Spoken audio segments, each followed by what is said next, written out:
What is up, guys? My name is Mr. Beygan, coming at you live with some ideas for Treyarch that I kinda like to give to them.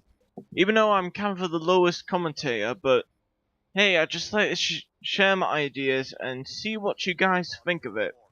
Now, number one on this list is all weapons in single player must be in multiplayer. I mean, now I am sick of single player weapons not getting into multiplayer weapons. I mean, the good example is this, that the AK-47 was in Zombies of one of the Treyarch games, Black Ops 2, and the single player game, but never made it into multiplayer, all because it was old fashioned. Now, it just kind of pisses me off because the AK-47 is kind of a legendary weapon, and I know they're trying to replace it with the A9, whatever it is, but it just didn't feel the same. I mean, it may be slightly overpowered, but it just didn't felt the same as the AK-47. But obviously, not all multiplayer weapons should be in multiplayer. Otherwise, you're gonna have quite a lot of overpowered things going on. But I prefer single player weapons should be in multiplayer weapons. But anyways, I'm leaving that up to you guys. Number two, and this maybe seems obvious, but well, fun maps. But what I've written down here is fun maps to interact. Now, what I mean to interact with is in Call of Duty Ghost. Well, the map sort of changes a little bit depending on how long you play and what people are doing with the map, if you get what I mean. But I kind of like that style, but wow, it didn't feel didn't feel interactive enough. I mean, I kind of felt like it's not very much was going on.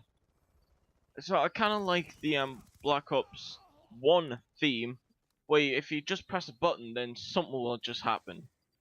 Like either the hatch will open, or even the doors will open, or even go through an elevator. That was in one of the maps. Number three, new party game modes. Now, what I mean is by new party game modes is in Black Ops 1 and 2. Well, in Black Ops 1 there were wager matches, which is basically party modes, which has sticks and stones, gun game, and etc. And they managed to carry on to Black Ops 2, but there wasn't very much new there. So I would quite like to see new party game modes, like I don't know, like hide and seek or something like that, or prop hunt, or well, anything that's kind of new to the table. And number four, no hacker lobbies if possible. I mean, back in Ghost, I think straight away before day one, somebody already hacked the servers. Now I managed to get in one of the servers, not on day one, but I think it was on day three. I managed to nearly fully prestige on that hack lobby, and I was kind of panicking just in case if the account I have on PlayStation get banned. So I had to ask one of my friends, and he told us to say to Activision that I've been through a hacked lobby without, hacking it. But anyways, number five, no OP guns. I mean, this is another obvious one, but surprisingly enough, there's always that one OP gun.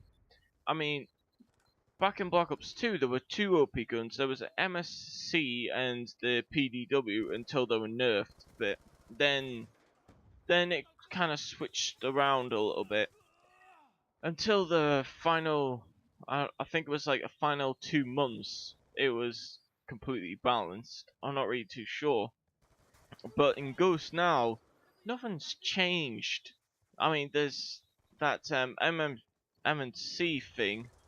I've forgotten the guns in Ghost. I mean, who cares about Ghost anyways? Black Ops 2 was a heck of a lot more better, but there were a lot of OP guns in Ghost, but I don't like to talk about it just because it was just horrible. Now, number six, what I like to see from Ghost to carry on to Black Ops 3 or whatever the next Treyarch games is character customization. I mean, Ghost it did execute it well. I mean, surprisingly enough, it did execute well with the customization of your character. But I would love to see like well, new customizations to your character, or at least better customization from Ghost, or from I never really seen the customization in Advanced Warfare, but I'm not gonna judge on Advanced Warfare just because I've never seen. Well, I haven't really seen the customization on that, but I definitely know you can customize your character on it. But I'd like to see it carry over from from Ghost and Advanced Warfare 2, Black Ops 3, or whatever the next one will be. And last but certainly not least, and most obvious one out of the lot, make it a good game. Listen to the fans. Do what you well. Bring your ideas to the fans. See what they think, and then just communicate with the fans and make it a brilliant game. That's all I have for you now. So like it if you enjoyed, subscribe if you're new, don't forget to check out my Facebook and Twitter in the description below. And here's a little Easter egg for you on screen right here.